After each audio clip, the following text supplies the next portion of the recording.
Hey, what's up, traders? Just a quick reminder, we're still doing this contest. If you'd like, comment, subscribe to all the videos that I post this month. We're going to pick somebody who's done that for the course of the month and give them free access to the full academy. And if you already have access to the academy, some sort of call with me. So check out our video for a winner of last month for February, and I'll probably hop on a call with you anyway. So like, comment, subscribe, and we'll choose a winner at the end of the month. And thanks for your support. Peace.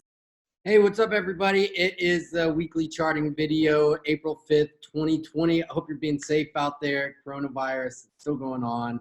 And that is the main mover of the market, like how the world's reacting, how it's going in the United States. Clearly here that, we're having a lot of problems with the coronavirus, and it's a pretty big deal. So that's the main mover of the markets, and until this whole situation changes, it's really very hard to predict exactly what's going to happen. But we can do our best looking at technical analysis and using the same risk on, risk off way of trading that I teach in my trading academy. So that being said, before I get started, please like, comment, subscribe, click link below. And, we would love to have you in the group. And if you want to learn how to trade, I teach all these strategies, and we have literally the best trading group out there. The vibe is awesome.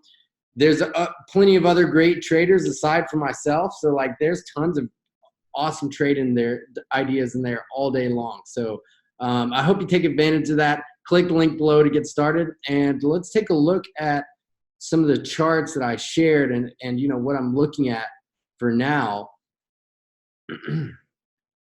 So, US dollar, Japanese yen has been all over the place. I think we're at a pretty big juncture here. We sold, you know what, I'm going to pull up my live chart. And markets are about to open in 8 minutes. So I'm going to try to get this video out there before, or at least finish this before it does. But here's the live chart of UJ, and we sold it here, made some pips on NFP, and you just not much of a move there. So I think that there's a pretty high chance that we could break out here and target this 61.8, 109, 90, 110 level if we get a breakout here. And this could be a really good opportunity to buy here. So it all depends on how the dollar comes out of the gate. For the past 4 or 5 weeks, all the yen pairs have been gapping lower. So we'll see where we open up here in a few minutes. But I think there's a lot of potential in this trade, and of course there's also the potential that we bust through this trend line and end up trading down here at 104. EURUSD is, man, it's hard to say on this one. We're down at some really low levels here. We had a false breakdown here that we made it down almost to 106, 105, and then we had a huge rally back to 111.70. And then a huge failure. So, it's been a roller coaster. If you look at some of these pairs on a monthly chart, or let's see, daily chart here, the volatility in the market's pretty tough. So I'm thinking we hold here on this level of support, but we'll see we'll see when the market opens. I think if we do hold, because this is, after all, the bottom of this wedge. If we do hold, it could be a good opportunity for some upside for EURUSD.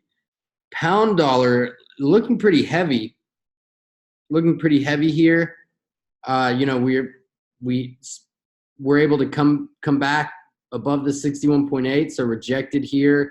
Have a nice little trend line break. Boris Johnson is in the emergency room, or maybe not the emergency room, but the hospital. So that's potentially concerning. I don't know if it'll affect the pound much, but I think the downside, I'm thinking this is looking pretty bearish now. So I'd love to see a little kind of bounce up here and you know, a nice little rally to sell would be great on GU.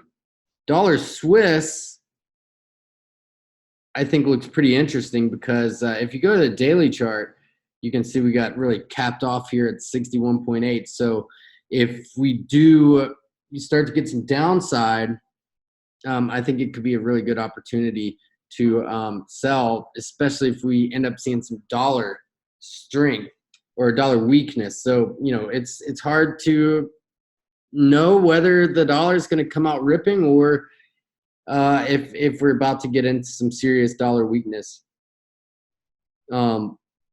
I really think it could go either way. EG, I am loving this setup here. This is where we ended the day or week on Friday. So we broke out of this descending wedge, and here we are retesting it now. So I'd like to see whether or not, if this holds, if it does hold, then this is going to create a great buying opportunity. And, you know, if we do start to make our way higher, then buying dips on EG is going to be a really great long-term plan until we get back up to this 38.2 level. So that's going to be a big game plan for me. And got to talk about crude real quick. Massive rally. God, I took profits way too early on this,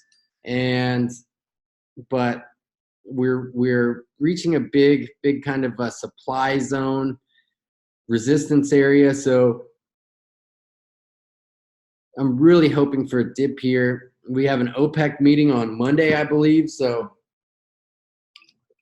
you know, depending on what happens there, we could be, you know, boom, back here to 41. So, you know, if we can get any type of dip, I might try personally to scale into this as well, because man, it's just an amazing opportunity with us being down at 28. So man, if we can get down to 24, 25, the other side of the coin is maybe the OPEC deal falls through and we're back down at 20. It's going to be an amazing buying opportunity. So that's it on crude. And let's take a look, last but not least, on gold and silver. Gold finished a week breaking out, it looks like to me. So I really like gold here.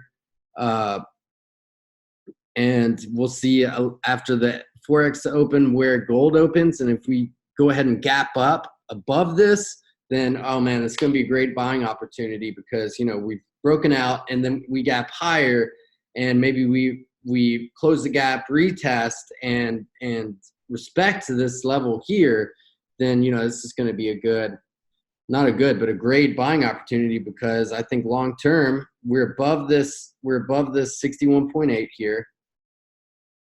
I've been talking about these levels forever. We're above this 61.8, and you know, I think the next target is this 78.6 here. You can see it better here, which comes in at 1740, 1750. So you know, 1,000 pips higher from where we are could be a really profitable opportunity for gold. And then silver's, man, it kept trying to break higher and kept trying to break higher, but you know, that this was Friday, but we keep getting capped off by this resistance. So same with gold. I'm hoping for a gap above this resistance, and then that could create some good buying momentum. So as long as we're capped off here, you know, we're pretty range bound, but we are, and you know, we are more or less in like a bullish pennant here, right? So especially if you look at it like that. But still, nonetheless, we're above the this big wedge line here. So false breakdown, and as long as this line holds, then I think we long term we're headed back up here to 1840. So market's just open now that like this just happened. Now let's see if see what any type of gaps. Not much. Euro gapped a little bit higher. Where are we at on UJ?